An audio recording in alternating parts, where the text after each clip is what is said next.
have to talk about going every week soon or something, but we'll figure it out. All right, come with me to Colossians. We are in our last week, as Craig said a few minutes ago, and I would love to just make you work this morning. I have prepared, but in my preparation, you're going to do a little bit of work. So, let's recap. Go back to chapter 1. You remember that Paul starts this great letter to these people he's never met before. He's in jail. He writes to them. He says, hey, I just pray for you all the time.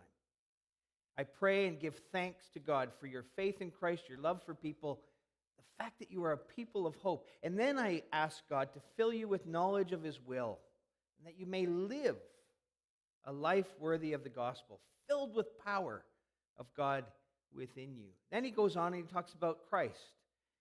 He does his Christology, sort of a hymn that comes from the early church. All creation is in, for, and by Jesus. Chapters 2 and 3, he goes into what it means for us to live in Christ, a life of service, our identity rooted in Jesus. And by the time we get towards the end of chapter 3, he's saying, and here's what your relationships will look like if you're really in Christ. Every single one of us probably heard a relational issue there that we go, oh yeah, I gotta roll my sleeves up and ask the Spirit of God to work more deeply in me. And then in chapter 4, the one we did last week, the one that, if I have to be honest, was most convicting to me. Paul said, you know what? If you're really a follower of Jesus, your life is oriented around prayer. It's not that your life is oriented around action and then you pray to support the action. It's that your life is oriented around prayer and your action comes out of it. That was such an encouragement and such a challenge to all of us. Well, today we come to the final part of this letter to the Colossian church, verses 7 through 18.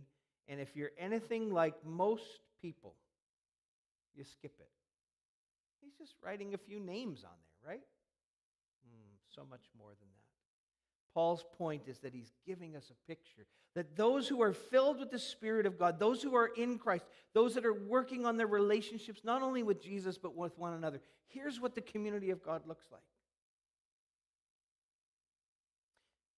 In your study guide, there's an outline. I've changed it just a little bit. You probably could use it and follow along, but I'm going to pick on three sort of groups of people. Those that were the deliverers of the message, those that were the senders of the message, those who were the recipients of the message. That's who he talks to in these verses. So come with me to verse 7 through 9.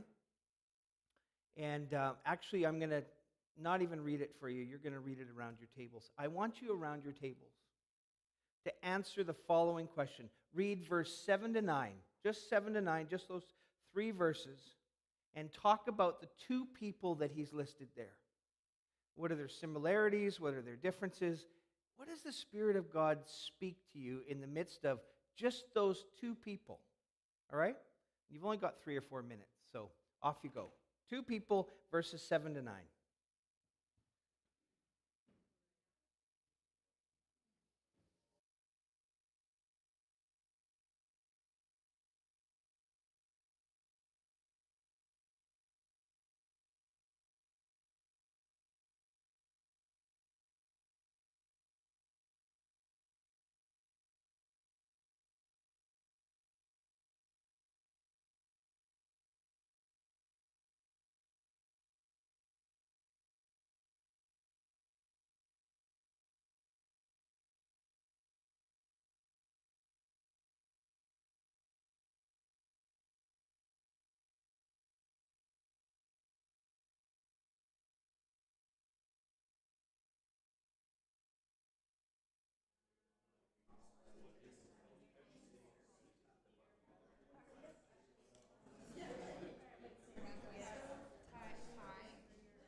Okay, believe it or not, that was 4 minutes already.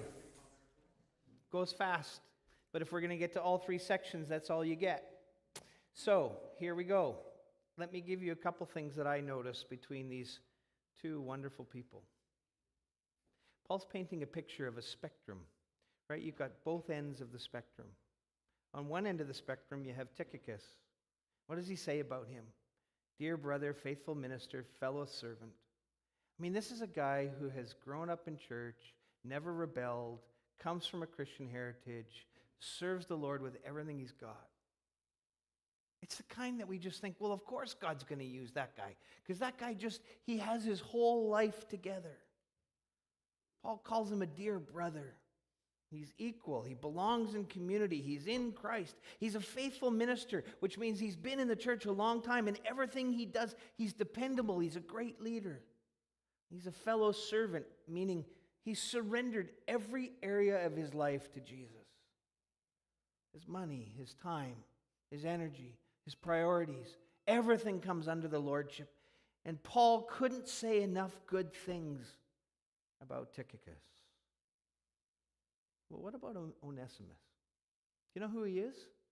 Remember the New Testament talks about Onesimus in a couple of different areas? Who was he? He was a runaway slave. He was the opposite to Tychicus. He was down the other end of the spectrum. In one sense, from a worldly perspective, he wasn't faithful. He was anything but. And yet look at the way that Paul talks about Onesimus. He's a dear brother. No difference. No difference in the way he talks about Tychicus. He says he's faithful. Notice he doesn't say he's a faithful minister. He just says he's faithful.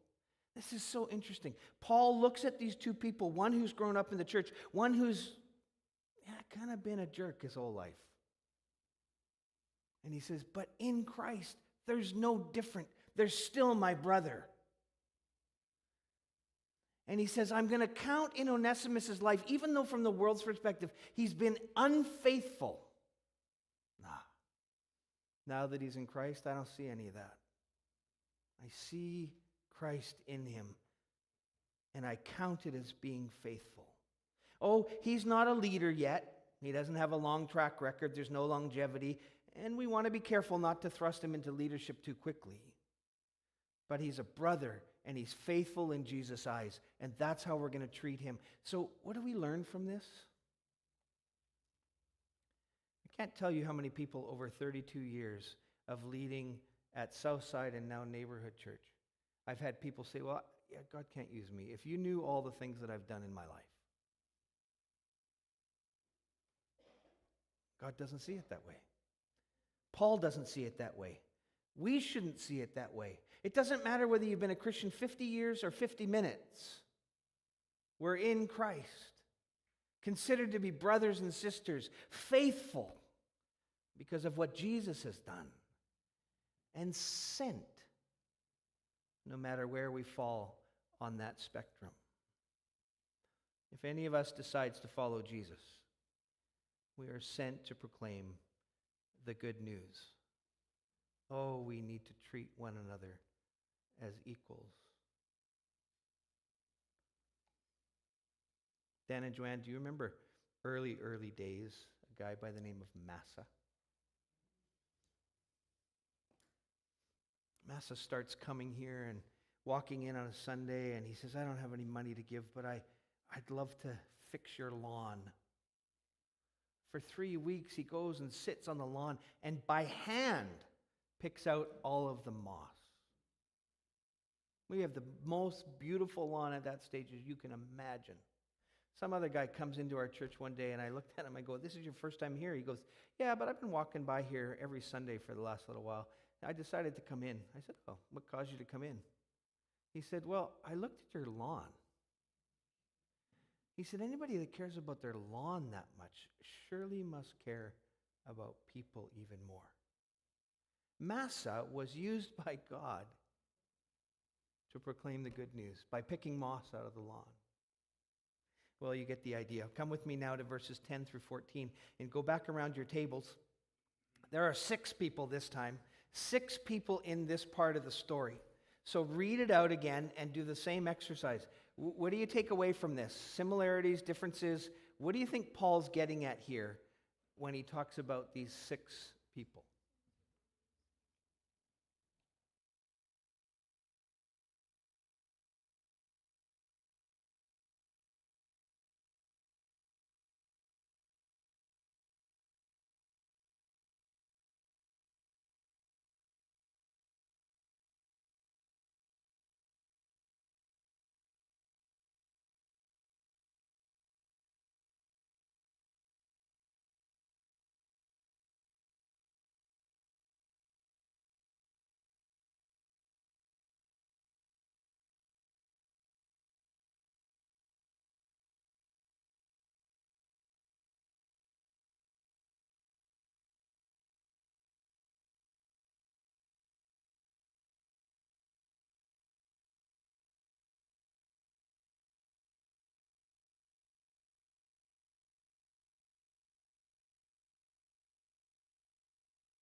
Okay, that was your 4 minutes already again. See if you caught some of these. How many Jews were there? 3. How many Gentiles were there? 3. The Jews, there was Aristarchus. And how does Paul describe him? He describes him as a fellow prisoner. Now, we don't know whether that's actually literal. He was in jail with Paul in Rome, or whether it was descriptive of the way that he lived his life. It doesn't really matter which one it is. The reality is that this man lived in such a way as nothing else mattered. He was willing to even go to prison for the sake of sharing the good news. And Paul was so encouraged by people like Aristarchus. Who's Mark? Remember him from some other time? Mark was known as John Mark. He was a cousin to Barnabas. And do you remember that Paul and he had a falling out at some point? Actually, Paul's falling out was Barnabas a little bit, because Barnabas said, hey, we need to take on our next journey, we need to take John Mark with us. And Paul said, no, I don't trust the guy. He let me down before. I'm not trusting him. And they ended up splitting. They ended up literally going different ways as a result of this tension. Well, here we are just a little while later, and Paul's speaking highly of him again. How wonderful that even in the midst of tension, there's ways in Jesus to bring things back together, to restore unity. And Paul's speaking highly of him here as well. And then he gets to Jesus' justice.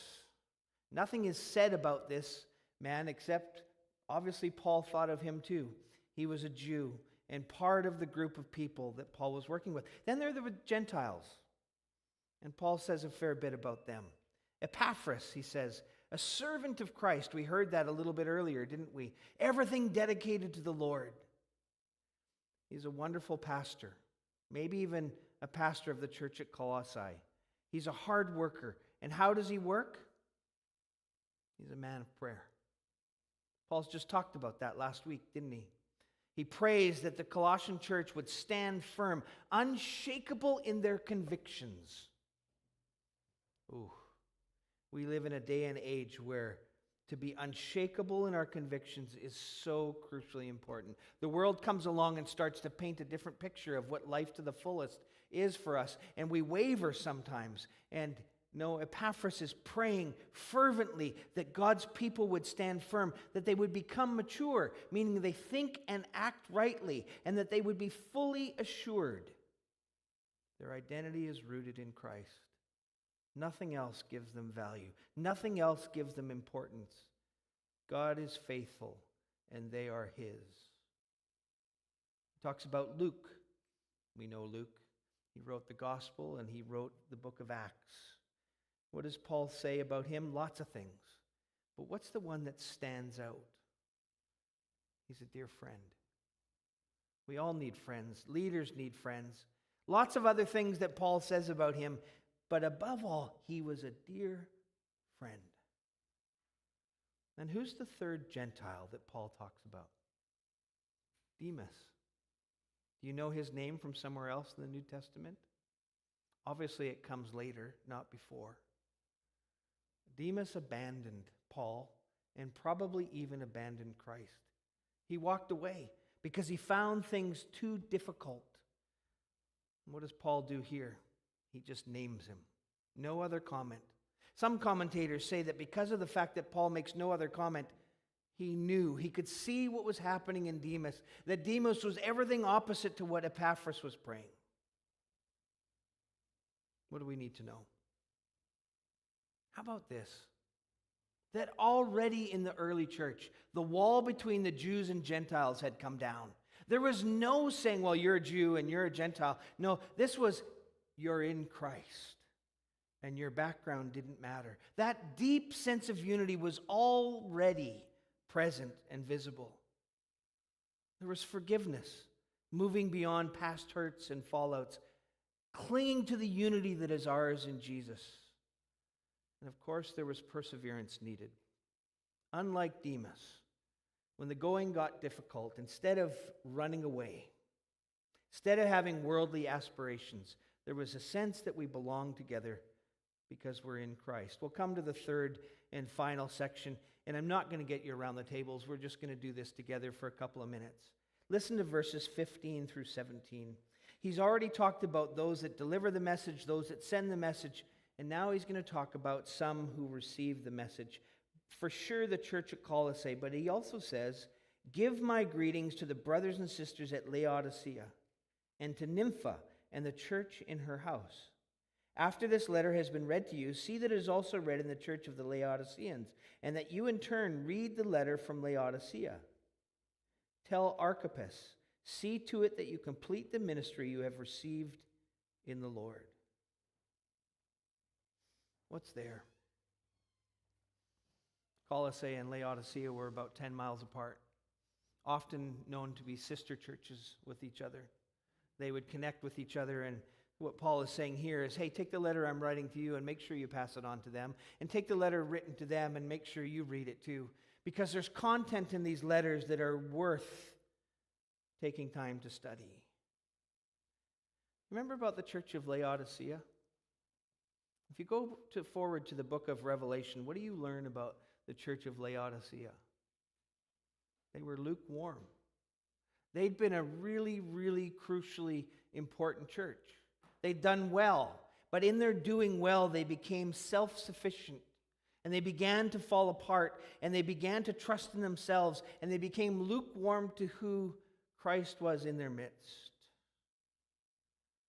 Paul says, make sure you pass this on to them, so that in the midst of their struggles at the moment, because of the fact that they've relied on their own strength, they will hear these words and realize that no church can operate in isolation. Then he talks about the church in Nympha's house. Why does he do that? Why does he not talk about Philemon, who was also a leader in the church at Colossae? Instead, he talks about Nympha. Why? She's a woman. Paul was always pushing on that drum. Now in Christ there is no male or female, slave or free, Greek or Jew. We're all one in Christ. Here's this woman who probably leads as well as hosts a group of followers of Jesus in her house. She needed the encouragement. Then in verse 17, the last person he greets, last person he sends this to is Archippus. Archippus is likely the pastor of the church in Colossae. He's likely the leader.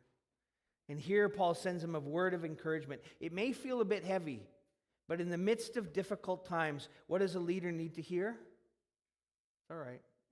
God's got it. Remember to finish the call that you were given. Keep going until the Lord releases you, for he will supply your every need. Listen to verse 18. I, Paul, write this greeting in my own hand. Remember my chains. Grace be with you. In case we think he's whining, the opposite. Paul's giving a word of encouragement to these people he's never met that just says, I don't know how to say it any other way to you. Following Jesus is the only way to live life to the fullest. It means everything to me, and I don't want you to miss it. For when you make a decision to decide to follow Jesus, all of life changes. Let's watch this video before we come towards the communion table singing some closing songs. Let's watch this video about the song, I Have Decided to Follow Jesus.